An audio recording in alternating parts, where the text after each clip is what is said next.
ನಮಸ್ಕಾರ ವೀಕ್ಷಕರೇ, IPL 2024 season ಶುರುವಾಗಲು ಇನ್ನೇನು ಕೆಲವು ತಿಂಗಳುಗಳು ಅಷ್ಟೇ ಬಾಕಿ ಇವೆ. ಈಗಾಗಲೇ IPL ನ ಆಕ್ಷನ್ ಸಹ ಮುಗಿದಿದ್ದು RCB ತಂಡಕ್ಕೆ 6 ಹೊಸ ಆಟಗಾರರು ಎಂಟ್ರಿ ನೀಡಿದ್ದಾರೆ. ಆಕ್ಷನ್ ನ ಬಳಿಕ RCB ತಂಡದ ಬಗ್ಗೆ ಸಾಕಷ್ಟು ಚರ್ಚೆಗಳು ನಡೆಯುತ್ತಿದ್ದು, ಇದರ ನಡುವೆ ಈಗ ಟೀಮ್ ಇಂಡಿಯಾದ ಮಾಜಿ ಆಟಗಾರರೊಬ್ಬರು IPL ಶುರುವಾಗುವ ಮುಂಚೆ RCB ತಂಡಕ್ಕೆ ಎಚ್ಚರಿಕೆಯ ಸಂದೇಶ ನೀಡಿದ್ದಾರೆ. ಹೌದು ವೀಕ್ಷಕರೇ, ಅದಕ್ಕೂ ಮುನ್ನ ನೀವು ಕೂಡ RCB ತಂಡದ ಅಭಿಮಾನಿಯಾಗಿದ್ದರೆ ಈ ವಿಡಿಯೋಗೆ ಒಂದು ಲೈಕ್ ಮಾಡಿ. ಮತ್ತೆ ನಿಮ್ಮ ಪ್ರಕಾರ RCB ತಂಡ ಈ ಬಾರಿ ಕಪ್ ಗೆಲ್ಲಲಿದೆಯಾ ಎಂದು ನಮಗೆ ತಪ್ಪದೇ ಕಮೆಂಟ್ ಮೂಲಕ ತಿಳಿಸಿ. ವೀಕ್ಷಕರೇ, ನಿಮ್ಗೆಲ್ಲ ಗೊತ್ತಿರುವ ಹಾಗೆ ಈ ಬಾರಿಯ IPL ಮಾರ್ಚ್ 22ರಂದು ನಡೆಯುವ ಸಾಧ್ಯತೆ ಇದೆ. ಈಗಾಗಲೇ RCB ತಂಡ ಭರದಿಂದ ಎಲ್ಲಾ ಸಿದ್ಧತೆ ಮಾಡಿಕೊಳ್ಳುತ್ತಿದ್ದು ಕಪ್ ಗೆಲ್ಲಲು ನಾನಾ ರೀತಿಯ ಪ್ರಯತ್ನ ನಡೆಸುತ್ತಿದೆ. ಆದರೆ ಇದರ ನಡುವೆ ಈಗ ಟೀಮ್ ಇಂಡಿಯಾದ ಮಾಜಿ ಆಟಗಾರ ಆಕಾಶ್ ಚೋಪ್ರಾ ಅವರು RCB ತಂಡಕ್ಕೆ ಎಚ್ಚರಿಕೆಯ ಸಂದೇಶ ನೀಡಿದ್ದಾರೆ. ಹೌದು ಸ್ನೇಹಿತರೆ, RCB ತಂಡದ ಬಗ್ಗೆ ಮಾತನಾಡಿರುವ ಆಕಾಶ್ ಚೋಪ್ರಾ ಅವರು ಈ ಬಾರಿಯ RCBಯ ಬೌಲಿಂಗ್ ನ ಜೊತೆಗೆ ಸ್ಪಿನ್ ಬೌಲಿಂಗ್ ವಿಭಾಗ ಸಾಕಷ್ಟು ಕಳಪೆಯಾಗಿದೆ ಎಂದು ತಿಳಿಸಿದ್ದಾರೆ. ಯಾವುದೇ ತಂಡ ಗೆಲ್ಲಬೇಕಾದರೆ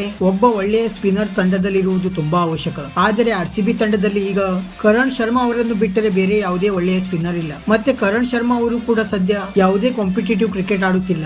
ಆದ್ದರಿಂದ ಈ ಬಾರಿ RCB ಗೆಲ್ಲಬೇಕಾದರೆ ಸ್ಪಿನ್ನಿಂಗ್ ವಿಭಾಗದಲ್ಲಿ ತುಂಬಾ ಪರಿಶ್ರಮ ವಹಿಸಬೇಕಾಗಿದೆ. ಮತ್ತೆ RCB ತಂಡ ವೇಗದ ಬೌಲಿಂಗ್ ನಲ್ಲಿಯೂ ಕೂಡ ಸಾಕಷ್ಟು ಸುಧಾರಣೆ ಮಾಡಿಕೊಳ್ಳಬೇಕು. ಈ ಬಾರಿ RCB ಗೆಲ್ಲಬೇಕಾದರೆ ಬೌಲರ್ಸ್ ಗಳ ಪಾತ್ರ ತುಂಬಾ ಮಹತ್ವದಾಗಿರಲಿದೆ ಎಂದು ಆಕಾಶ್ ಚೋಪ್ರಾ ಅವರು ತಮ್ಮ ಅಭಿಪ್ರಾಯವನ್ನು ಹಂಚಿಕೊಂಡಿದ್ದಾರೆ. ವೀಕ್ಷಕರೇ, ಆಕಾಶ್ ಚೋಪ್ರಾ ಅವರ ಈ ಹೇಳಿಕೆಗೆ ನಿಮ್ಮ ಅಭಿಪ್ರಾಯವನ್ನು ನಮಗೆ ತಪ್ಪದೇ ಕಮೆಂಟ್ ಮೂಲಕ ತಿಳಿಸಿ. ವಿಡಿಯೋ ಇಷ್ಟ ಆಗಿದ್ದರೆ ಲೈಕ್ ಮಾಡಿ ಮತ್ತೆ ಚಾನೆಲ್ ಅನ್ನು ಸಬ್ಸ್ಕ್ರೈಬ್ ಮಾಡಲು ಮರೆಯಬೇಡಿ.